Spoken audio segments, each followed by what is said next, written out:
Pourquoi je suis toujours attirée par des personnes indisponibles? Bonjour à toutes et à tous et bienvenue. Si vous ne me connaissez pas, je suis Esther Valentin, votre coach spécialisée en vie sentimentale.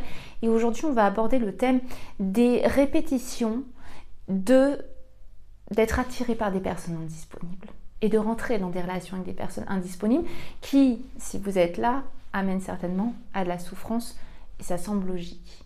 Parce que si on se souhaite une relation plutôt engagée, ce qu'on appelle plus familièrement sérieuse, et qu'on en vient à être avec des personnes indisponibles qui donc ne vont pas pouvoir s'engager, on va naturellement avoir un besoin qui n'est pas rempli, une envie qui n'est pas comblée, et là on va se retrouver dans cette souffrance qui va vous appeler à beaucoup de choses, et on va le voir ensemble. Déjà, je voulais vous dire que cette notion d'insécurité qu'on va aborder, de répétition de schémas qui vous font souffrir, souvent dû à, comme il y a un pilier, un tronc commun à ça, il y a un manque d'estime de soi. Travailler sur son estime de soi, sa connaissance de soi, son affirmation de soi, ça ne sera que de recréer un pilier solide qui vous soutiendra face à ce qu'on va voir maintenant ensemble. Donc pour l'estime de soi, je ne vais pas vous en parler maintenant, je vous invite tout simplement à télécharger le petit e-book gratuit que je vous mets en barre de description juste en dessous, et comme ça on va pouvoir vraiment passer au sujet de cette répétition d'être attiré par des personnes indisponibles. Déjà, c'est quoi indisponible? Parce que j'utilise ce mot, mais finalement, qu'est-ce qu'on appelle une personne indisponible?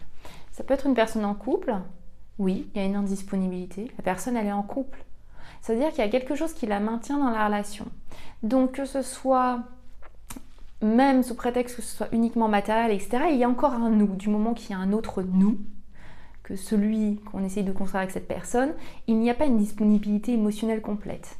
Et il n'y a donc pas une disponibilité physique non plus complète. Et donc indisponible, ça peut compter quelqu'un en couple, ça peut être une personne qui a tout simplement pas envie de s'engager, ça peut être une personne qui est très prise ou très prise dans tous les aspects de sa vie, sauf dans la relation, très, très impliquée de partout, mais pas dans la relation, donc, etc., etc. Vous comprenez en tout cas la notion d'indisponible. On parle d'indisponibilité émotionnelle. Ça peut même être quelqu'un après une rupture, etc. Ok ? Là, ce qu'il va falloir faire quand vous êtes face à cette souffrance qui se répète, face à ce schéma qui se répète, déjà avant tout, repérer ce qui se joue en vous, avoir repéré cette répétition, et bien comme toutes les situations qui se répètent, il est hyper important de se dire bravo d'avoir eu cette observation, cette sincérité sur vous et sur une problématique qui se répète, de la reconnaître, de l'observer, c'est incroyable, c'est déjà énorme. On pourrait se mettre des œillères sans s'attendre et reproduire 30 fois la même chose en se disant que en se mentant à nous-mêmes que ça n'arrive pas. Donc dans la répétition de quelque chose qui nous dérange, il y a quelque chose qui demande à être reconnu par vous. C'est grâce à votre prise de recul sur la situation. C'est en vous impliquant, vous et vos responsabilités, votre propre responsabilisation à reproduire cette répétition, votre responsabilisation donc sur cette situation, que vous allez vraiment entamer cette reconnaissance. Et c'est très beau, c'est très fort, c'est courageux. Je veux vraiment que vous repreniez ces mots, que vous les disiez, ils sont mérités. Ensuite, après cette reconnaissance, déjà quand on a eu cette force de reconnaître qu'on répète quelque chose et qu'on a une responsabilité dans la répétition, que ça nécessite qu'il y ait quelque chose à regarder, eh bien on va devoir en passer à l'étape à comprendre ce qui a besoin de vous être révélé en fait à travers cette répétition. Vos émotions dérangeantes, elles vous permettent d'entendre que vous êtes dans ce schéma, que vous êtes en plus dans un schéma qui vous limite. Ça va être d'accueillir que vous avez des émotions dérangeantes et non pas de les fuir. C'est un pas énorme. Accueillir qu'il y a des émotions dérangeantes, ça signifie que vous êtes en train de vous dire que vous pouvez faire différemment, que vous ne méritez plus de les entretenir, que vous êtes prêt à regarder ce qui se trame en vous, ce qui se joue en vous. Parce que derrière ces émotions dérangeantes, il y a clairement un message. Et là, le message, c'est: il y a un besoin à combler. Écoute-moi. Et tu te fais souffrir à essayer de le combler de la même manière, mais il n'est pas comblé. Ok ?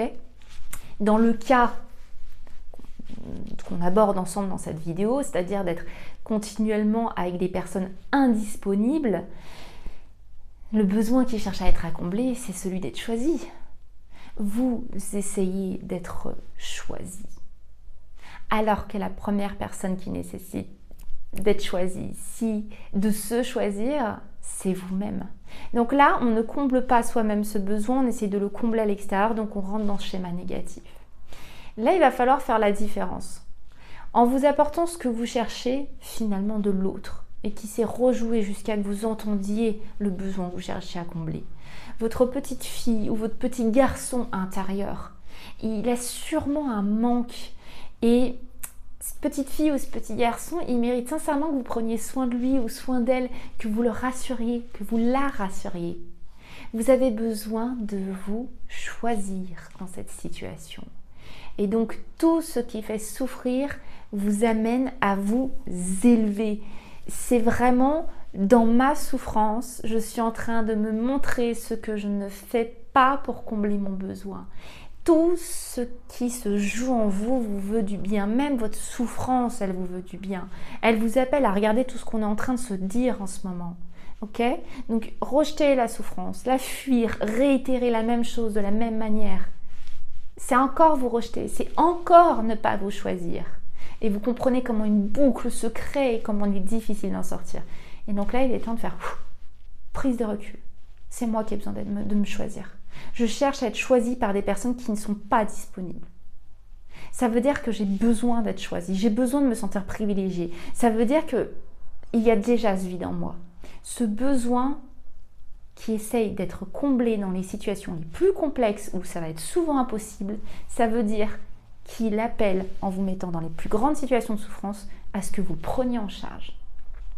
Donc le schéma, il se répète dans notre résistance à ne pas faire face à nos blessures, à nos insécurités. Tout ce qui se répète est là pour nous indiquer que nous avons tenté de fuir ou que nous n'avons pas pu voir une blessure ou une insécurité qui ne demande qu'à être reconnue de vous pour être pris en charge. Ensuite, comment prendre votre blessure en charge? Comment prendre votre insécurité? Comment vous choisir? Ça va se faire pas à pas. Vous compreniez mieux pourquoi j'ai parlé du e-book de l'estime de soi que je vous ai mis juste en dessous. Parce que ça va commencer par là. Ne serait-ce que vous accorder du temps, de vous développer, de chercher à comprendre comment vous pouvez mieux vous choisir, vous êtes déjà sorti de votre schéma de répétition où vous ne preniez pas le temps de vous poser la question et vous cherchiez à le faire de par vos relations avec des personnes indisponibles. Là déjà, le plus grand pas en avant a été fait et il va suffire de trouver des ressources, de continuer, quitte à vous faire aider, et ça, il n'y a pas de problème, pour rassurer l'enfant en vous, combler cette blessure, cette insécurité, que ça ne soit plus elle qui génère vos choix, qui influence vos attirances pour une personne, mais que ça soit vraiment vous, dans votre choix pour vous-même, qui puissiez vraiment choisir maintenant. Non pas choisir pour combler une insécurité, mais choisir par envie. Et je vous assure que là, toute la différence est faite. J'espère vraiment que cette vidéo vous a plu. Si c'est le cas, n'hésitez pas à la liker. Et puis dans tous les cas, vous le savez très bien de mon côté, je ne vous lâche pas parce que je vous retrouve très très vite pour une prochaine vidéo. À très vite. Bye bye.